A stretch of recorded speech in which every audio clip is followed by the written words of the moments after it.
नमो बुद्धाय. मी गार माता या चॅनलवर आपल्या सर्वांचे स्वागत आहे. तथागतांनी भिक्षूंना मार्गदर्शन केले. त्याचबरोबर गृहस्थांना, शेतकऱ्यांना व व्यापाऱ्यांना सुद्धा वेळोवेळी उपदेश दिले आहेत. गृहस्थ आपल्या समस्या घेऊन तथागतांकडे येत.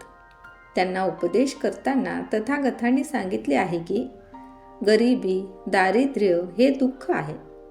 गृहस्थांना जीवन जगण्याकरिता धनाची आवश्यकता असते याची त्यांना जाणीव होती. त्यामुळे गरिबी ही दुःखकारक आहे असे त्यांनी सांगितले. गृहस्थाने नैतिकतेने प्रयत्नरत राहून संपत्ती कमवावी आणि त्यासाठी ऋण काढणे हा शेवटचा पर्याय असावा. तथागतांनी कर्ज काढण्याबद्दल व्यक्त केलेले मत हे अंगुत्तर निकायातील इन सुत्तामध्ये पाहायला मिळते.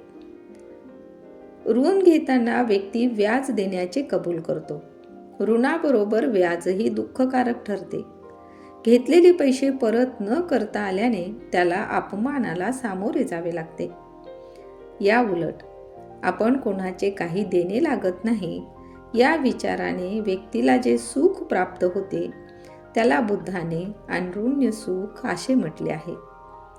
अगदी नाईलाज झाल्याने गृहस्थांना कर्ज काढावे लागते, परंतु अनावश्यक खर्चासाठी कर्जात न बुडण्याचा सल्ला तथागतांनी दिला आहे. तथागतांनी गृहस्थ आणि भिक्खूंना उपदेश करताना वेळोवेळी शेतीमधील उदाहरणे दिली आहेत. त्याद्वारे उत्तम शेतकरी कसा असतो हे सुद्धा सांगितले आहे. तसेच उत्तम पद्धतीने शेती कशी करावी हे सुद्धा सांगितले आहे. भगवंतांनी आपले मत लोकांना सहज समजावे म्हणून निरनिराळे दृष्टांत दिले. त्यापैकीच एक म्हणजे यशस्वी आणि अयशस्वी दुकानदाराचा दृष्टांत. दिवसातील तिन्ही प्रहरी जो दुकानदार कष्ट करतो तो मिळवलेले धन टिकून ते वाढवण्यात यशस्वी होतो. या उलट जो दुकानदार मेहनत करण्यात कमी पडतो ते धन टिकविण्यात अपयशी ठरतो.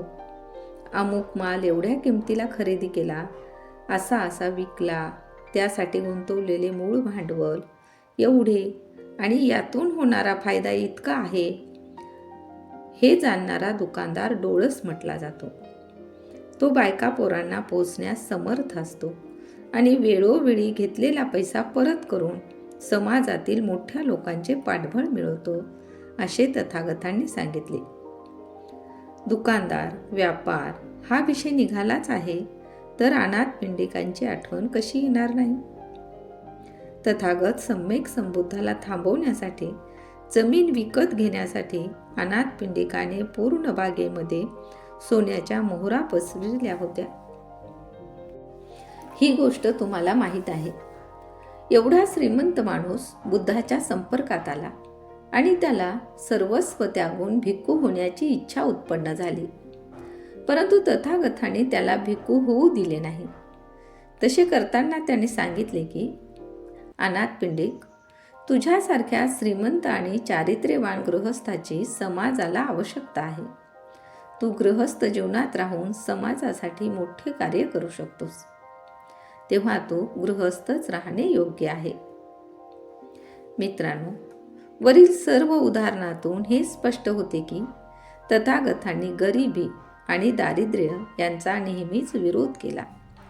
या उलट नैतिक बळाने मेहनत करून, सतत प्रयत्न करून गृहस्थाने धन कमवावे आणि शील सदाचाराचे पालन करून कमवलेले धन टिकून कुटुंबाचे पालन पोषण करावे असाच सम्यक संबुद्धांचा उपदेश राहिला आहे.